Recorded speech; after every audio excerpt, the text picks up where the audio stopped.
Welcome to the Pet Loss Journals podcast. I am your host Louise. This podcast is all about the reality and impact pet loss has on our lives, and I will be discussing my personal journey through pet loss. So if you are struggling on your own pet loss journey, then this is the podcast for you.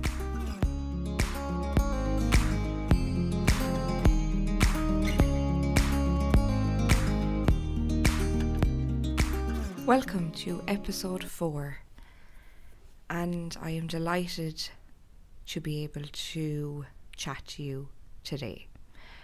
If you have gotten to episode 4, thank you so much again for listening and getting this far.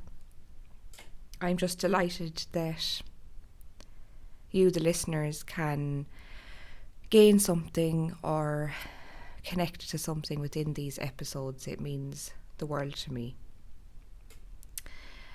And this week I will be discussing and sharing a journal entry from the 31st of October 2019, which is an extremely special day, the 31st of October every year.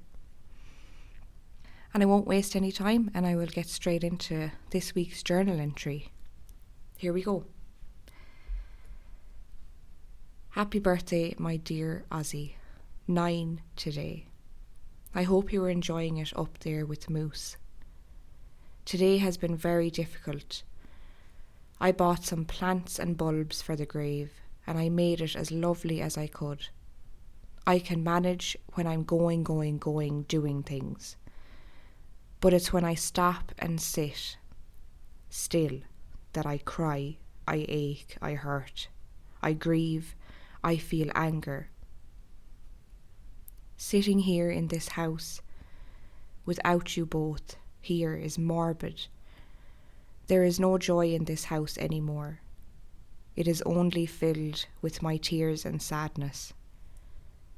I don't want to give up on my life, but the darkness hanging over me and in my heart is too hard to shake off. I need my dogs to get me through this so badly. Miss you both so much. That is my journal entry from the 31st of October. You may have figured out why that date is so special to me, and it was my gorgeous Spaniel Cross's birthday, Ozzie. His birthday up in heaven. He would have been 9 that day. And I had lots of plans to celebrate his birthday with him, bring him to his favourite places, give him his favourite food, lots of cuddles, so many things. And reading this journal entry takes me back a little bit to that day.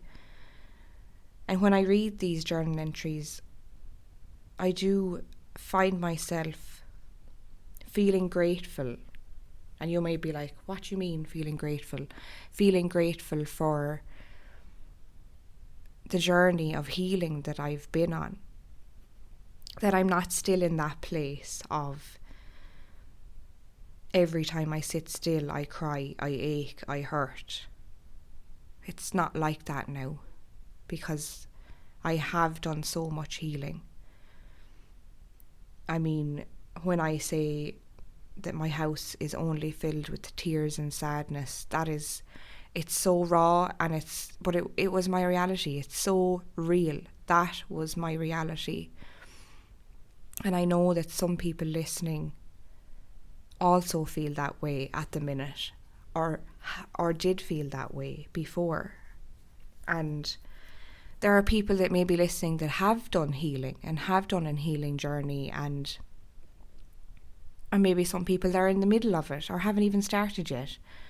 And that is all okay, because this is a space for everybody. And when I say that I need my dogs to get me through this so badly, because I didn't realise how much I relied on their love, their unconditional love, to help me get through really difficult times in my life. And that was one of the realizations that occurred to me. I remember feeling that, and I remember feeling an element of guilt, going, why didn't I appreciate this when I had them in my life? But grief brings up guilt.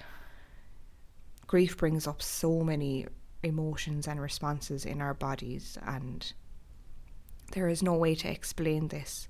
It is a roller coaster, like I keep saying, a complete roller coaster. And I think what stands out for me in this journal entry is the sentence when I said, I'm going, doing things, but it's when I stop and sit still, I cry. I ache, I hurt, I grieve, and I feel angry. That was my reality daily. I would avoid sitting still, and I know that some of you listening are doing this or have done this before while you were grieving, avoiding sitting still. But it's when I eventually sat still. It is when I eventually sat still was when I took that first step to healing from this incredibly major losses in my life, these losses. And that's just something that I hope that some of you can take away from today's episode, that if you can sit still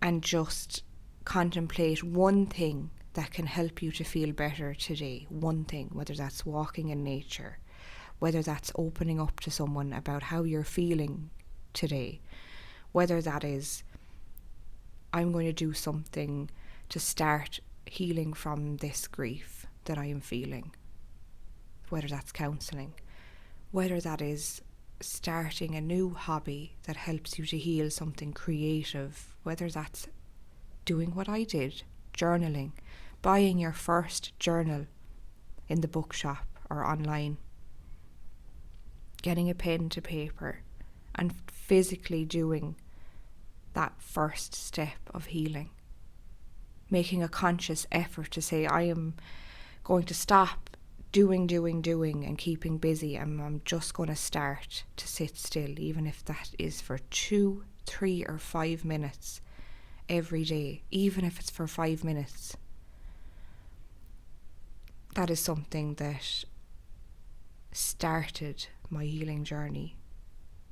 It really, really is. And I speak a little bit about buying plants and bulbs for the grave where my dogs were buried, in the home where I grew up in the countryside. And this was an emotional thing for me to do. I was alone when I did it, so I did want to be alone, and I found it to be really healing. I wanted to make this beautiful little spot, this resting place, for my incredible 2 dogs that brought so much to my life, and wow, I made it so beautiful. If any of you are wondering what this looks like, I do share some pictures of their gorgeous grave over on my Instagram. I've planted daffodils and bluebells, and there's something that comes up on the grave at different times of the year, which now it's just beautiful, because I feel like there's always life coming up from the soil, and it's not just about death and weeds and overgrown. It's life and it's renewal, and it's really letting me know that life can be joyful again, and life can bring new amazing things even after horrendous pain and grief. I'm so delighted to be sharing these journal entries with you every week, and it is something that I've wanted to do for so long. I hope that it inspires some of you to start journaling yourselves. and writing down your own entries while you are going through this roller coaster at the minute. Before I finish the episode today, I really want to share something that I'm really excited about that I am going to be doing very, very soon. And Light After Loss, which is my business name that some of you may be familiar with, I will be facilitating my first ever live webinar through Zoom. And this live webinar will be all about healing from pet loss. And it really is going to be an open conversation which will provide practical tips and support to pet parents preparing for or coping with pet loss. And I will be discussing the reality of pet loss, much like I do here in this podcast, including ways to move through grief and ways to begin your journey of healing. And another part of exciting news about this webinar is I have an extremely amazing special guest that is going to be speaking and joining me on this webinar. And this will be Jen from Sage Paws. Some of you may know Jen. She is a veterinarian and she is a aging pet coach, helps people through the process of grief that they're feeling coming up to the end of their companion animal's life, or if they're dealing with a really difficult diagnosis that their pet has had. Jen is incredible. She shares some absolutely incredible information on her social media, and I'm just delighted to be teaming up with Jen for this webinar. This is a completely free event held over Zoom for all pet parents or guardians to join. And also don't worry if you can't make it on the night, because those of you who register for the webinar will receive a recording for the webinar afterwards. The date that this will be happening will be Thursday, August 17th at 7 p.m. Irish time or 2 p.m. Eastern time. The location is Zoom and the cost is free, and once you register the link will be sent to you. I will post the registration link for this webinar in the show notes, and if anybody has any questions you can pop me an email as well, as my email is always in the show notes of the podcast. I would be absolutely delighted if you feel guided to join the webinar on August 17th. If you are feeling that you need some live in-person, kind of guidance or support, this webinar is going to be incredible for you to join. And even if you cannot join live and you're in a different time zone, that is perfectly fine, because register anyway and you can receive the recording. I'm just delighted to be doing this with Jen. She's incredible. And I'm just on a mission to spread awareness and get the word out that the grief that we feel from pet loss is so intense and affects our lives in so many different kind of ways that some people just aren't aware that there is help and support out there and guidance out there and a community out there that they can be part of, and that can help them to feel better and start taking that first step on their journey to recovering from this major intense loss event in their lives. Thank you for taking the time to listen to this week's episode. Remember, your pet loss grief is real and it is so valid. Please be gentle on yourself. Until next time, take care.